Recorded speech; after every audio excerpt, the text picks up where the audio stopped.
and welcome back to my channel. Today we're going to look at tackling open-ended questions. There are 2 open-ended questions in each exam. You can recognise them by the term using your knowledge of chemistry. They are each worth 3 marks. There's no one particular expected answer, and it's a chance for you to show off what you understand about the topic. If you're looking at past papers, you'll find that the mark scheme says this. 1 mark is a limited understanding. You've made some statements that are relevant, showing some of the chemistry is understood. 2 marks is a reasonable understanding, where you've made relevant statements that show the context of the question is understood. And 3 marks is a good understanding. This means you've given a logically correct answer to the question itself, but it does not need to be excellent and it does not need to be complete. Some tips on how to tackle these.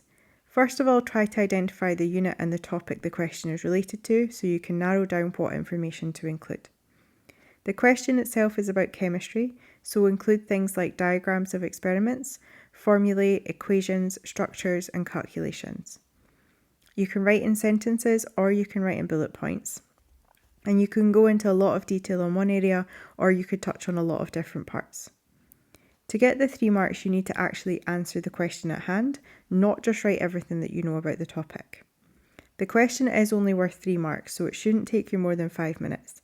If you find yourself struggling, then leave it and come back. Let's look at an example.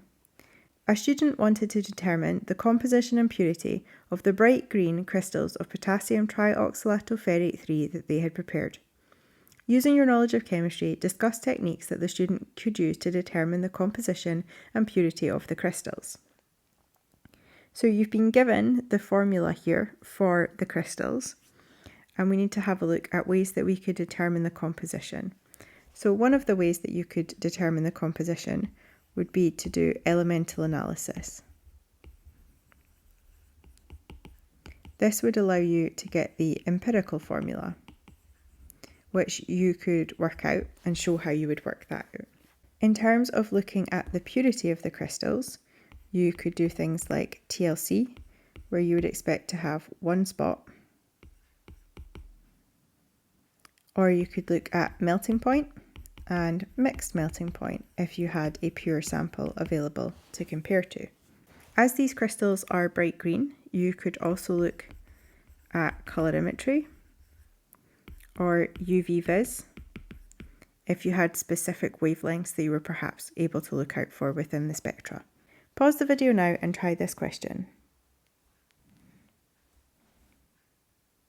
A student wanted to design a multi-step synthetic route to make an ester from 2-chloropropane. Using your knowledge of chemistry, discuss some of the reactions that would be required to synthesize an ester from 2-chloropropane.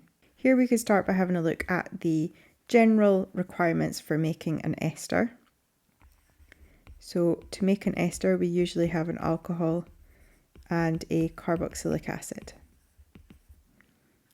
Okay, so there's a couple of things that we can do to try and get either an alcohol or a carboxylic acid from this compound. So if we're trying to make an alcohol, we could take this compound and we could react it with aqueous base in a nucleophilic substitution reaction, and that would give us an alcohol. You could show the curly arrow mechanism for that, where you would most likely have the OH attack at the same time as the Cl coming off. So that would give you an alcohol, which you could then react with a carboxylic acid or an acid chloride. Another thing that you could do is, instead of doing a nucleophilic substitution to turn that into an alcohol, we could react it with sodium cyanide, and that would give you a nitrile, which you could then acid hydrolyze, and that would give you a carboxylic acid that you could then react with an alcohol to give you an ester. Pause the video now and try this question. The purity of salbutamol can be determined using a variety of analytical techniques.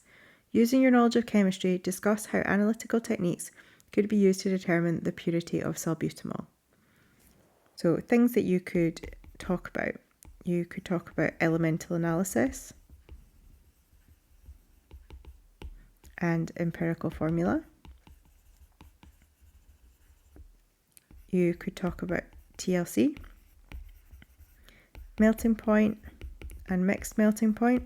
You would want to explain how to carry these things out. Other things that we could look at would be infrared, so specific functional groups.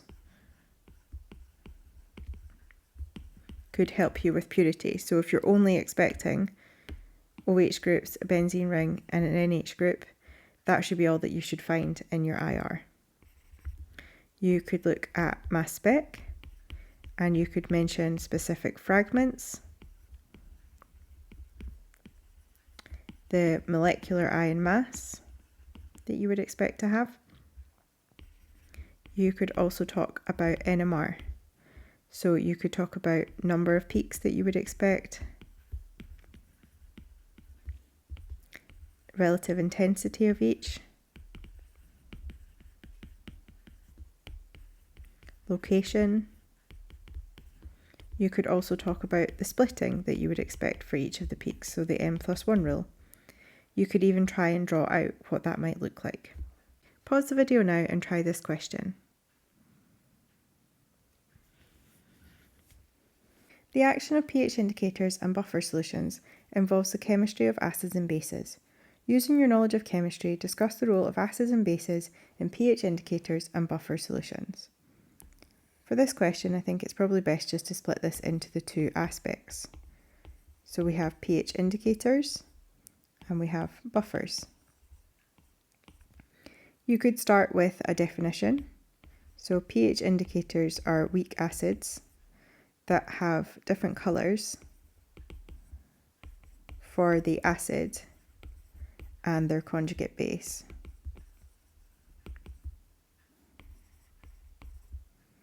So your colour change for a pH indicator will be pKin plus or minus 1.